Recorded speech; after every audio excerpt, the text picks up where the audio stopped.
Mbote et sika bozwa mi bandeko o ezali émission na biso la vraie résistance o toza ko sala ngona 3w.mbokambok.com et sika wapi tozali ko yamba bana mboka pe tozali ko solo la masolo ya etumba ya combat ya libération totale ya Grand Congo. Et sika bozwa une étanomike na bino to ko linga tango nyo surtout bolanda biso pe bo apporta biso ba suggestion na bino pendengeni bolingi to sala pona etumba na biso ya libération totale ya Grand Congo et pa iwapi to yambi moko ya mobundeli monene moko ya ba ténor ya combat tango tozalaki pe tango tozali na kati ya Angleterre zone rouge ndenge to benga yango sans plus tarder to kopesa yembote pe to lobana ya se présenter pour bomona ye pe bo sepela boye ba pe nini to kosola biso na ye. Bonsoir ndeko. Bonsoir Fumugemba. Kombo na yo nani et puis yebisa bandeko kombo na yo pe biso to kuniata na yo to yeba nini ozali pe nini ozo sala lelo pe etumba ekomi wapi. Ouais, mbote mingi pepe congolais biso wana to ye na kati ya mboka ngana linga ba kombo peza eza authentique po yemei ndenge batu baibi les grands villageois bombili.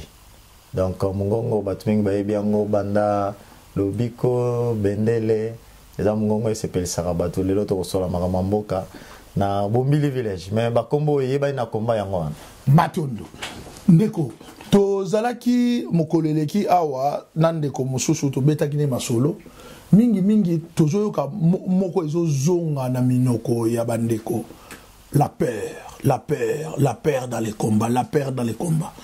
Bolimbisi parce que to lingi penza ko solo la mingi na lopoto te pour aussi ba reprocher biso mingi na lopoto to zongi mingi penza lingala bobangi balobi bobangi za mingi na kati ya etumba na biso pour so bobangi za la kite ndesi to sikola ki mboka pona yo ozomona eza ya solo to eza ndengene. Non, mais le problème est simple. Oyebi le poto to yiko ki mangote mais to ko tapena le poto te. Mais ba mo o ezali familier avec la quinoiserie. To ozana lo bangote la paire ce n'est que normal c'est dans la quinoiserie. Pour même ata te balobi longwe ko to la paire est comme truie. Te ndenge nga otuninga question nga na ye. Pour nga zo linga we ba truie na linga te na we ba te so yo ko manola ngango. Na ye na position ya mwana isasa. Oyebi so kiti na isasa lelo. Okuta ina mwana moko avana na kata balabala na kisasa binga bango ba shege. Tengalinga ko mwana shege mingi te. Tika kana lo banana bongo yo so okuta ina mwana na nazolo bana langage ya quinoiserie. So okuta ina mwana na shege oyebi eloka liboso bani vie na ina cha on temps. Donc toi a na mboka poto chabat na temps. Donc eloka liboso je voulais expliquer la paire. La paire c'est aussi une arme où ils allaient utiliser dans un pouvoir tout à fait dictatorial. Mais chez nous, à part la dictature que nous avions déplorée depuis les temps de Mobutu, nous sommes en train de vivre l'occupation. Donc, et l'okwana ezali biloko mibale, oyo na katia ba régime nyo surtout, na katia ba pouvoir nyo surtout, oyo togi kotanga na mokili. Si seulement si na kati ya bokonzi na yo, oza ko utiliser peur, oza ko utiliser force. Vous avez utilisé l'influence négative pour contraindre ta propre population. C'est par là que nous allons dire tout simplement que les alliés soit une dictature ou bien une occupation. Donc la paire aux anakati ya mboka na biso na zongelio eza paire moko otokolobelango awa pourquoi la paire na kolinga to kota nango na bozindo poto ba ko comprendre place nini ko banga wana euti. Ah donc lingi kolobake ezo confirmer que ko banga wana eza solo ko banga wana eza euta kana occupation ou bien un régime dictatorial. Non, ko banga ya peuple congolais ce n'est pas par rapport à la génération actuelle. C'est remonter même dans l'histoire parce que mon cher comprenez dans la politique mais oyebi yango pour ne pas citer pour ne pas remonter plus loin. Prenons les cas. La politique actuelle les a composée dans combien de générations? 3 générations. Ouais. La première génération, c'est la génération avant l'indépendance. La deuxième génération, c'est la génération juste immédiatement après l'indépendance. Et la troisième génération, il y a les générations Oyo. Il y a juste période Oyo. Il y a Mobutu, vous comprenez mon émotion. Et la quatrième génération, c'est la génération Oyo. Et il y a pendant il y a occupation. Mais vous allez voir, pendant la première génération, avant l'indépendance et jusqu'à la 4e génération à l'heure actuelle, tu verras que ma papa n'a biso nyo surtout wana bango baeba qui ko développer armes pour diriger. Il faut pas côté sa peur. Yango wana père wana, il faut même pas reprocher la génération actuelle. Si seulement si les gens qui étaient avant, balakisa kibiso les soulèvements. Je pense que cette génération allait aussi se soulever. D'ailleurs, pour preuve, nous sommes une génération où on va sacrifier. Regardez, nous sommes ici. Les Romains disent, vous savez les Romains, la plus grande civilisation à part la civilisation égyptienne, c'est la civilisation romaine avec l'influence hellénique. Mais qu'est-ce que les Romains disent? Les Romains disent, on combat l'ennemi à l'intérieur.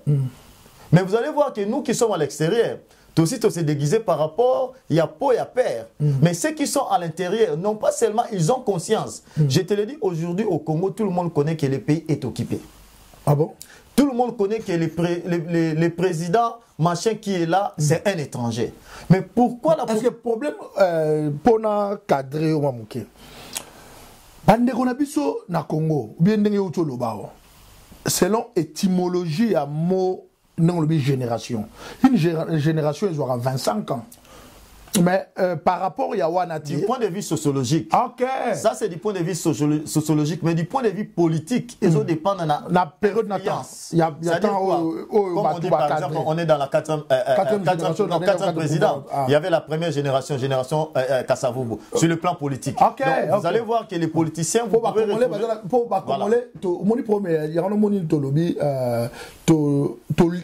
ndima komba oyo to sala ngo mingi na ndenge bandeko bakomi ko benga lelo lingala foni mais Japon na nini po selon UNESCO Congo vraiment toza na 68% ndenge zala kalate mais to komi na plus de 80% en analphabétisation donc ningono baké bandeko na so bazo souffrir pour na makambo ya lopoto pe kotanga. Non mais donc, ça c'est entre parenthèses. Zela na nina paraphraser. Na yango tozo linga message tozo loba bien ben mission tozo sala. Congolais surtout a okutana nango azwa moi un de plus.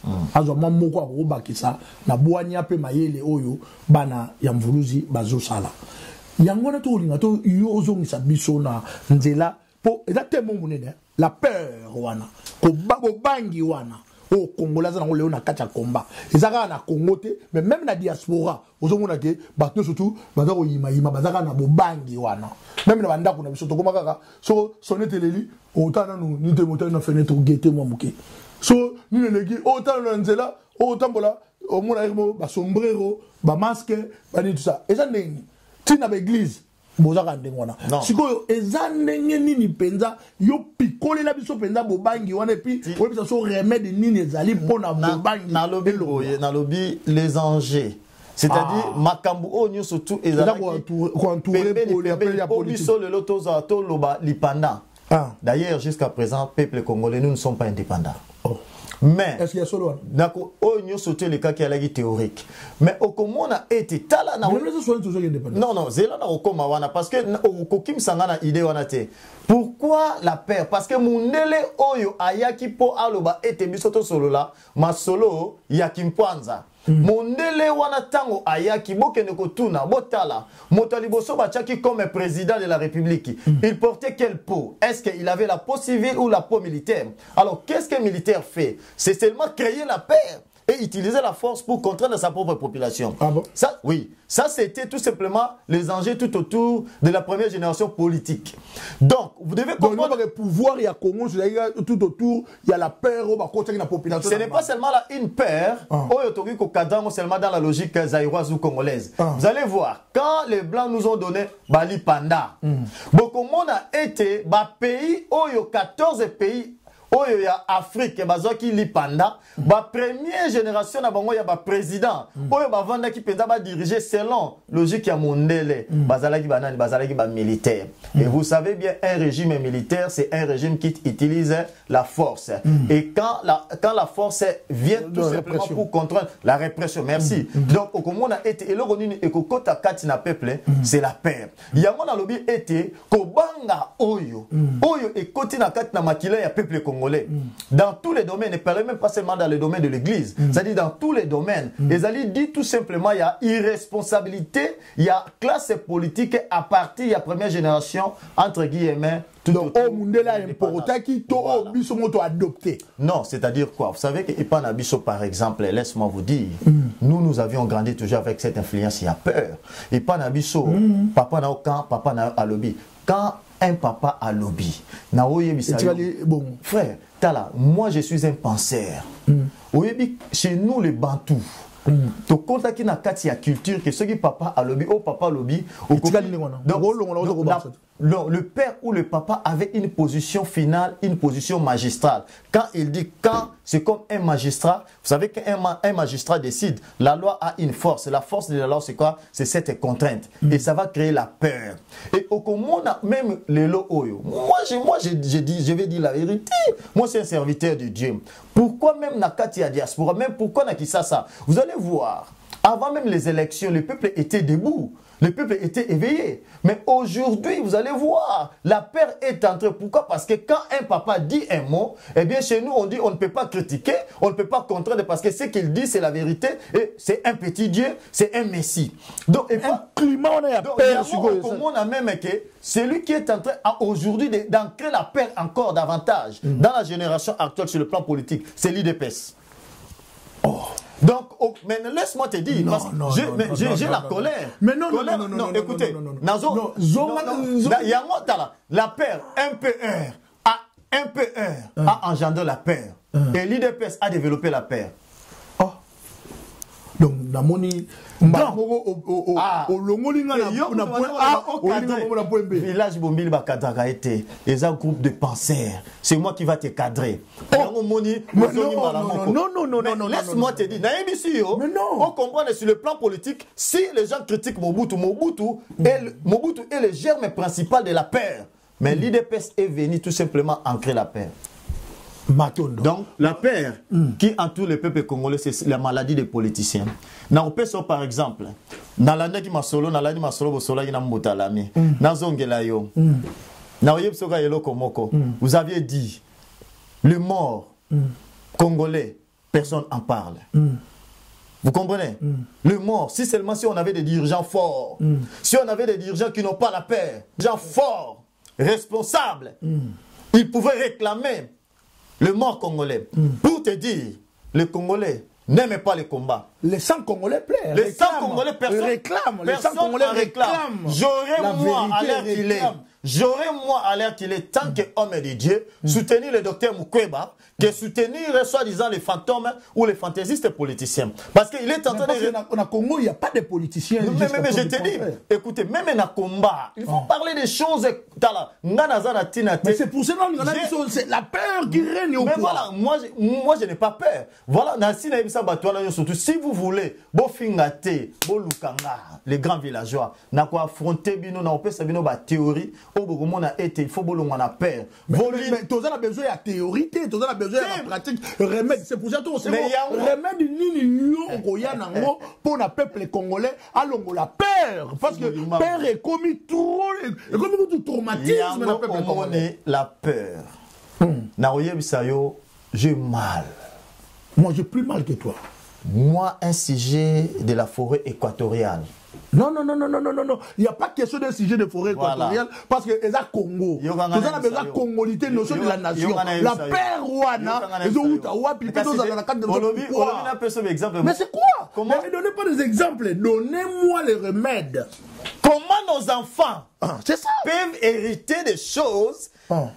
Voilà un parent qui est en Europe.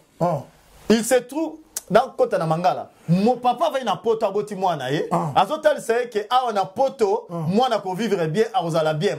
Mais par contre a on a London so bozui statistique ya roboma bana na accident ya mituka ya ba moto ya ba vélo eleke mutu oyo avandi na forêt équatoriale nguma rolekana ye a roboma été. Donc baza ko laksa biso toujours que mboka na biso eza mabe ba mboka côté eza mala. Alors ici c'est la jungle. C'est ici qu'on aura la paix davantage. Mais to kota na kata politique.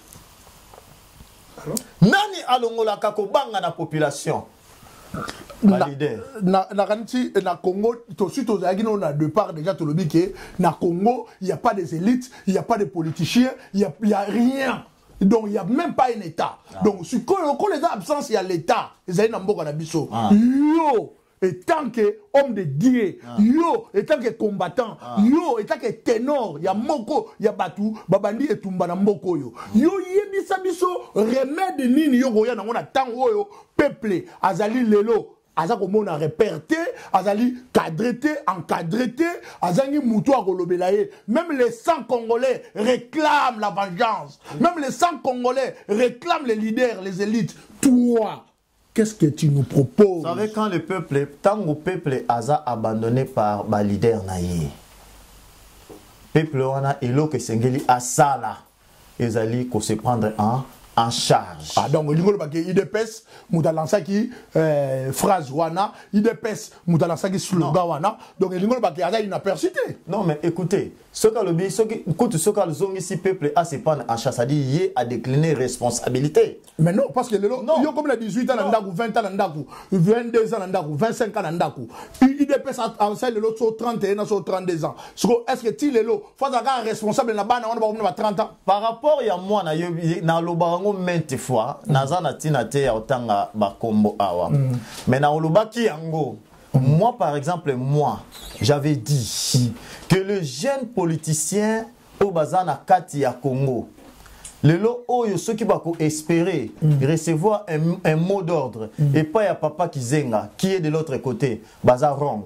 Ceux qui bako espérer qu'on recevoir un message fort et pas ya papa Tshisekedi pour abtelema abunda bazar wrong. Pourquoi? Parce que un papa de 84 ans ceux ba yoko bundisa na katanda kunaye yo jeune lo baki non ngai na bomba na nga na sima vient na nga wana abunda quoi beta coup de tête bien quoi beta non wana ezali wrong même obibiso na matete toile na vie moko boye alaka danser bato bakanza ke vie dingo nde muta makasi na vie Mireille vie casse. Aïe tu dis mais vie en question me repose en paix mais ce qu'a bêtu yo li kokoti wana de kolali.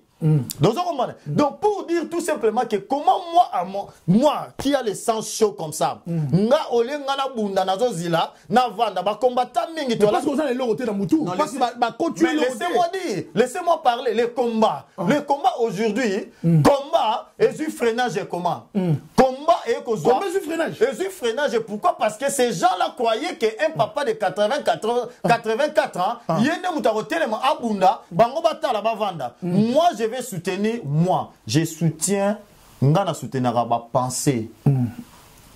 Oyo, il y a papa Tshisekedi. Mais je ne peux jamais soutenir que papa à 84 ans, nazila ya beta bagar, ngai na kende. Donc il faut comprendre le quoi. Ça intérêt. Mais tozolo banini, irresponsabilité il y a classe politique. Donc il ngolo baké. Donc on peut faire 1 minute na ça awa. Bon yo zona 10 minutes. Na lingina loba awa. Soit exemple lelo. Mon frère. Lelo oyo peuple congolais. Aza gotalate. Aza komonate. Mais tala makambu mingi o ezako le kanakati ya mboka na biso. Na kopesa boye. Un élément très simple. Na koyebisa yo. La classe politique actuelle, comment moi je peux espérer? Mon cher, mais les classes politiques dans le Congo n'existent pas. Même il y a des politiciens. Moka ezala ki makambo M23 et sikoli biso ti lelo a peuple congolais zo lexango makambo na epesi biso pasi ye moto wana balokotela biso ye lokwa elima ba ba cheye na mutu ya mboka alobi nini il faut ba kende binomo ba congolais bo balobi il faut ba kende na kati bango ye tanga sali masolo na ye oyebi ye mutu wana kanambe alobaki ni na discours na ye. Le Sénat était là. Mais vous allez voir, dans le Sénat, il y a la 2e génération politique. Il y a la 3e génération politique. Il y a la 4e génération politique. Il y a même la 1re génération politique. Mais personne n'a pu contester na katia discours na ye ale kalibanda pour critiquer. Et là, on est Kanambe alobaki. Kanambe ye alobi boye. Alobi et sengel na biso tokende na katia concertation. Nazo zong ça au souci. Le climat a peur. Na pongande na ye awa batu mingi ba oleka soute. Au point. Bato ba le phase à penser. Non, ngana ozongela ngai climat ya père wana na classe politique. Mais evandi ndenge nini na ba combattant, evandi ndenge nini na diaspora, evandi ndenge nini na peuple congolais, evandi ndenge nini climat ya père. Oyo kina ote. Zela na baxelo ko au peuple congolais botala ko banga na bino. Tokende. Comment se fait que na diaspora nazo ke na élément oyo. Ndeko nanga yoka ngai. Yetango akei. Quelle était la réaction à l'opposition? Opposition, il faut qu'il y ait un dialogue intercongolais, un dialogue inclusif. C'est-à-dire quoi? Il faut que la diaspora congolaise y ait participé à Katia Masolo. Mais j'ai toujours condamné, j'ai dit, comment la diaspora congolaise peut accepter de prendre part à la gestion d'occupation? Et puis on a exclu de le départ. Mais non, pas même ça, mais il faut dire. Comment se fait-il que quand Kanambe a organisé l'élection 2 fois, la première fois qu'il a organisé l'élection, qui était affronté qui Kanambe, ce n'est pas un Congolais, Jean-Pierre Mbemba. Mais il n'a pas défendu l'intérêt de la diaspora congolaise. Tamba Kei la deuxième fois, qui a été juste à côté. Ce n'est pas Papa Tshisekedi. Il n'a pas défendu l'intérêt de la diaspora congolaise. Mais il n'était pas le seul. Non. Attends-moi d'abord que je finisse. Pardon. Ouais, vas-y. Parce qu'il est dit ceci. Si seulement celui il va défendre la démocratie, qu'est-ce que signifie la démocratie étymologiquement? Alors oui, quoi? La démocratie, c'est quoi? C'est ce pouvoir où le peuple a un droit de participation qu'on appelle vote. C'est le pouvoir au peuple. Voilà, non. Par le peuple. Ouais, qui a dit ça? Abraham Lincoln, le président américain, qui a dit c'est le pouvoir du peuple par les peuples et pour le peuple. Pour le peuple. Mais wana to ken Abraham Lincoln était pour wana naza susu bozino makasi na yango. Mais eloko ya makasi ezali nini? Balobi peuple aza na droit de participer dans la gestion de son pays, qui est le droit de vote. Mais peuple aza suna aza aussi na droit non, aza oui, ça c'est aussi un devoir. Mais il a aussi parce que c'est des mots. Il a aussi ses droits. Il y a qu'à contester quand il voit un mal. On appelle ça le droit d'opposition. Mais le peuple qui conteste un régime d'occupation que nous sommes, la diaspora congolaise, on ne nous a pas même permis de participer à la gestion de Mboka. Mais comment les Congolais ont nous soutenir le système wana, ont participé dans le système wana? Pourquoi? Parce que la paix et côté même na katia diaspora au comment na ba combattant baninga ba leki na ba atozuli na ba combattant ba fingi biso bito finga ni pani pona lo bateke ba fingi biso bito finga ni pani kaspo amso ba ke bino boke na na politique biso tika na biso na kata résistance siko moni comme mayele na bango esukaki ozo mana comme bazalaki pe na katia o bana kisasa ba na chona ta ça dit boule bazali na boule te baza fini. Pourquoi la peur? Peuple congolais tout le monde a peur. Le politicien bazako kosabiso to longa logique ya politique to kota na logique auto bandaki awa ya bitumba il y a résistance il y a résistance les deux à la fois. Non, ça veut dire quoi? Ce sont des termes oyo et marche à je peux dire combattant ou je peux dire résistant, il n'y a pas de différence, mais ce qui incarne c'est l'idéologie. Nengolobaka, idéologie, mabele kaka. Yamona ngina loba yo peuple congolais, mais kitala na kitala. Yo za penda congolais, soko za congolais. Mutu oyo alobaki yemoko. Je sais pourquoi j'ai choisi Kanambe. Moutouana lelo alati masque a commis opposant. Et puis comment je parle de Vital Kamerhe. Comment quelqu'un qui nous a rejeté, comment quelqu'un qui nous a vendu, comment quelqu'un qui a participé, que yo Congolais ont participé dans votre yo diaspora. Mais aujourd'hui tu prends les leaks de parler même de Vital Kamerhe. Moi j'ai dit ces gens-là s'ils venaient ici aux zones rouges, on va les manger. Mais il y a un truc donc au père n'a pas pour la Vital Kamerhe. Ah non mais ce sont des gens qui font peur. On va chercher à finir avec tous les acteurs qui amènent le peuple n'a peur en outrance. Ah bon?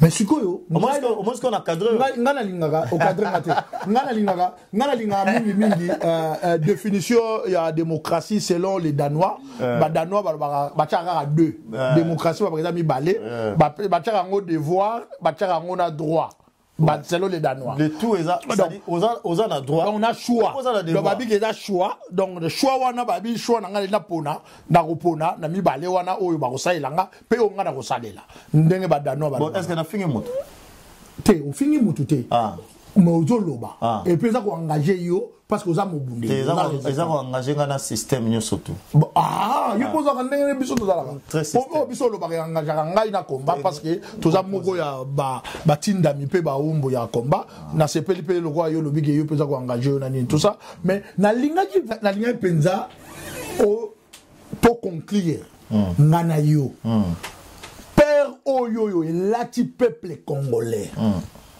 to solo limingi au pandi poké au lobby 5% premier te to sous temps sous to zana yo mais dans lingi to na malembe na malembe penza na pété expliquer biso classe politique congolaise père ezanango population père ezanango la diaspora père ezanango est-ce que vous avez sûr penza libération des alliés?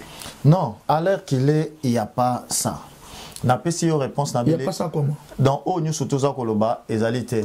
Na yebisagi que ba romain, ba lobara été, ba combattara ennemi ou ce n'est pas à l'extérieur, c'est à l'intérieur. Mais les combattants sont à l'intérieur. Non, ba combattant bazakuna. Na oyebso par exemple quand papa Ngwanda aloba, obia batungana ni maramutu tangaza vivant. Na oyebso na lobi ke ba papa na biso nyoso tout. Baleki. Mais vous savez, aujourd'hui. Mais balégué biso le roté. Balégué biso le roté, mais tobet. Non, bah on a tiré le climat père. Ah, tobet. Obi que papa nous soudet biso to le kabo. Non, répondez à la question là.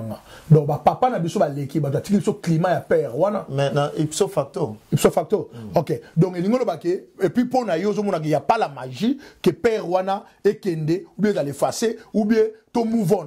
Donc le retour move on té. Donc to tiré le combat. Pourquoi on a le combat papa Ngwanda? Non, na boyo lo bakomba papa Ngwanda te. Je lui salue à passant. Na boyo lo bakomba papa Ngwanda te. Mais pour nanga na zo lingana lo ba on lo parler na legacy nini to zui na ba papa na biso. On le dit que to zui l'autre côté. Comme to zui l'autre côté. Comme to zui l'autre côté. Place to komi. Siko nini yo ye na ngopoto longwana na point A pour na point B. Non, et loko moko ezali très important. Peuple congolais et loko et l'équipe prise de conscience générale. Il y a situation surtout égalité. Na sengi na yo peuple congolais zala na prise de conscience. Ceux qui ont eu prise de conscience, on comprend des dangers et kozala élément moko moteur pour na koyeba ko avancer na kati ya occupation oyo. Na lingi na sukisa awa. Bino ba mama na biso congolaise. Boyo kangai.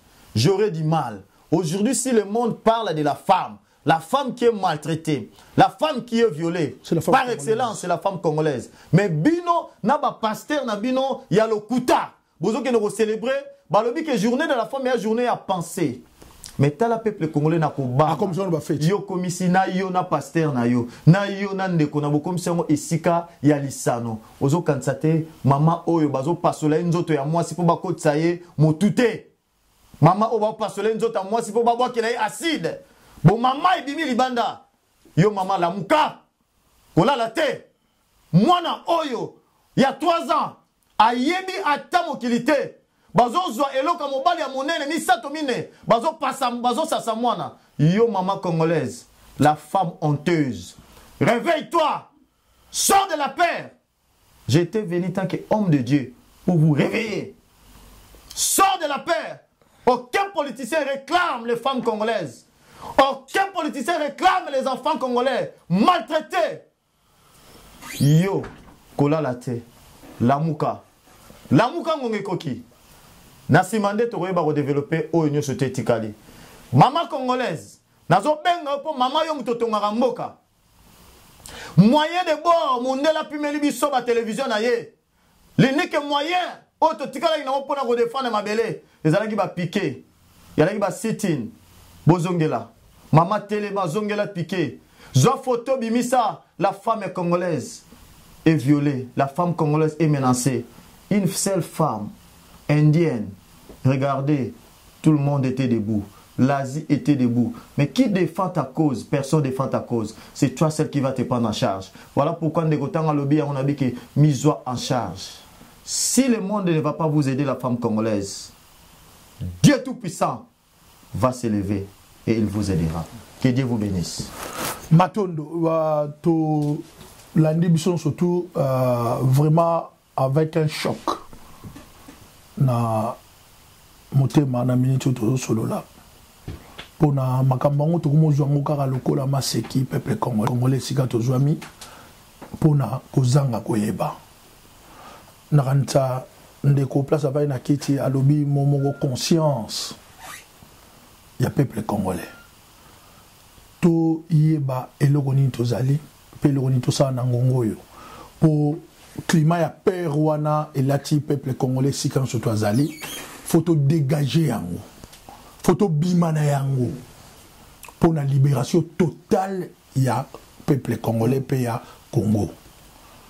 Nasengi merci mingi na pasteur Inenge Jackson ou Alofiko village Bombili toko senga na Yesusu akoka kozonga na sima mikolo po to kokana ko continuer toujours ko panza poke ya la peur po za eloko moko ya motuya eza thème moko ya makasi po bobangi l'équipe peuple congolais to komi na somo to komi même na traumatisme ya bobangi même biso bato na diaspora po na nini eza biloko yo ye moko alobi ndenge to panzine poke awa et utaka na régime dictatorial eza instrument ya occupation o aye na ngona mboka na biso akoti na bato donc ezo sala mabe na yango bandeko esika pe bozwa mito ozongisa matondo et pas na bino surtout bato bozali ko landa biso na 3xW mboka mboka na émission à la vraie résistance to sepeli ndenge to yambi wa biso mutamuntu pasteur Inenge Walofiko village Bombili ngongolo na bwanya oyo biso moko to benga na kanaye po ye pa benga biso ngongolo na bwanya tozali ko pesa invitation mosusu po na to kutana na sima mikolo to continuer la peur po ngonga moke o régie pesa biso moto ya yambo apesa biso ngonga moke o tozana ngo sekoki yango tozo tika ba congolais surtout na maboko ya oyo ba congolais to benga nzambe oyo biso to bengaka a Congo mongali fumuki mbangu mvuluzi ya loposo moindo ya ali nzela ali socle de tout na combat na biso ya libération na kanisa toko pesa maloba ya suka et pas ya village Bombili akoko pesa ba au revoir na ba o nyoso tout balandaka ye peto si ça ya biso émission. Peuple congolais, ça fait mal, c'est avec un choc que j'ai vu parce que ndenge na lobaki awa maman bazo violé, mwana bazo violé, koko bazo violé, ça fait mal. Peuple congolais a conscience. Na sukisi awa koloba ete bino ba obole kaka na ba émission ba leader d'opinion. So otanga kombo ya papa na biso Simo Kimbangu afingaka motute. Mais abundaka pour la prise de conscience. Yoko finga te bunda pour la prise de conscience. Bato balobaka pour na papa Lumumba afingaka batute. Mais aloba na peuple congolais a conscience. Mukola ko yeba ko ma histoire na ya malamu. Nzambe apambola bino zwa prise de conscience de tokutani nangonga tope mikoleko ya Nzambe apambola matondo nakanisa tosukisi awa la vraie résistance ezali ko senga na biso surtout na sima etando ike to ko landaka oyo nyoso tout tozali ko sala pona kaka libération ya Congo pe combat ya libération totale ya Grand Congo to pesi mobundeli surtout place ozali na mboka no surtout zwami mobundeli azali moto ya lokumu mobundeli azali moto ya lokutate mobundeli azali moto ya valeur pona mboka na biso to yeba kosalela mboka na biso to yeba kosalela mboka na biso to yeba kosunga mboka na biso to yeba ke tozali bato yo mboka ezali na posa na biso yango tokuta na mbala sima la vraie résistance ezali na besoin ya ba congolais oyo bazolinga basunga mboka basalela mboka tozoleka wapi na 3xW mboka.com place ozali yo mobundeli yo patriote yo congolais oza moto lokumu telemela mboka na yo la peur to boka na poubelle matondo